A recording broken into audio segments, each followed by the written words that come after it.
Estate cars are dead. Long live SUVs. Well, not necessarily, because this is the new Jaguar XF Sportbrake. And no arguments here. This easily rivals the Volvo V90 for the best looking estate car in the class, especially in this S guise with the black pack, the 20-inch Venom alloy wheels. It's a seriously smart looking piece of kit. Right, let's talk about the back end, shall we? Because of course it is an estate car. Now it's a little bit different from the old Sportbrake. The old car was a lot more bulbous, but this is a lot more sharp and sveltely styled. So the window area here looks very similar to the Jaguar F-Pace.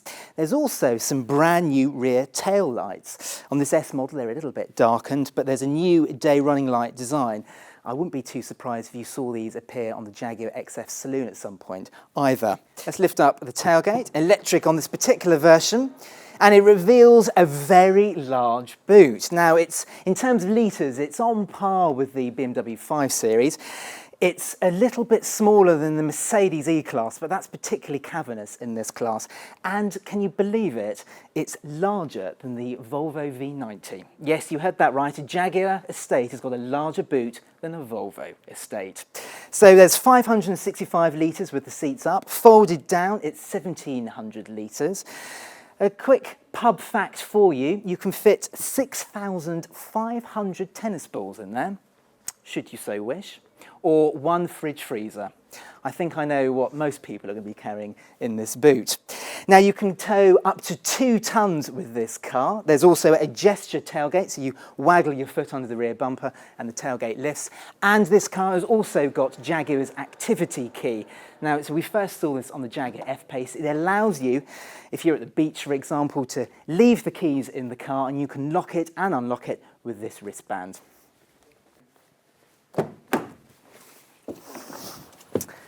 Now, the new Sportbrake is 6mm shorter than the old Sportbrake, but just like the Saloon, the wheelbase is longer than the old model, so it means there's lots of legroom back here.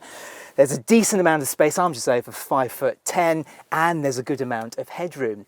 Now, you may have noticed something different about this car, and it's got a full panoramic roof. Now, it's 1.6 metres squared, and it means that you can just look up and you can see the sky above you, and it's going to be great for kids on long journeys. It really is, and it just bathes the cabin in light. And generally speaking, it's very comfortable back here. There's a good amount of rake on these back seats, and you can get nice and comfortable and feel really luxurious, especially in this car with its brogue brown leather seats. It's a really smart place to be. Right, let's hop in the driver's seat.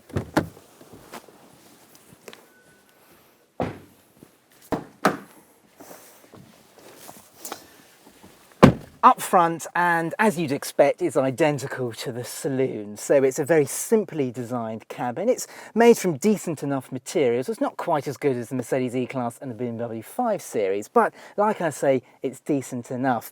In this car, as I've already said, we've got the brown leather interior and the white contrast stitching, and it does feel nice and smart in here. As with all Jaguar Saloons and estates at the moment, you do get a fantastic driving position. It's fully adjustable. You do feel nice and sporty in here, especially thanks to the raised centre console. Now, in this particular car, we've got the Jaguar InControl Touch Pro system with its 10.2-inch screen. There's a Wi-Fi hotspot, internet-connected services, and generally speaking, it works particularly well, even if it is a touchscreen, and rivals do use a swivel system down here. But like I say, it's pretty easy to use.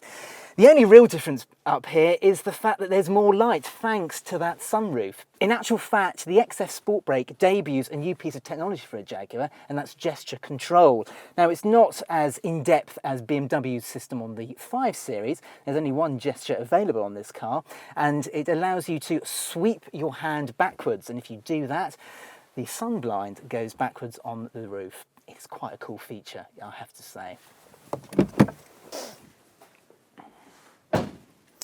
Jaguar offer an almost identical engine range as it does to the Saloon, so expect the usual range of 2-litre diesels. There's a new 2-litre petrol with just under 250 horsepower, and the range will top with a 3-litre V6 diesel. Strangely, Jaguar is not going to offer the 3-litre V6 supercharged petrol, but The price range should kick off from around £35,000 and rise to around £52,000. So the Sportbrake is around £2,000 more than the Saloon. It goes on sale in October.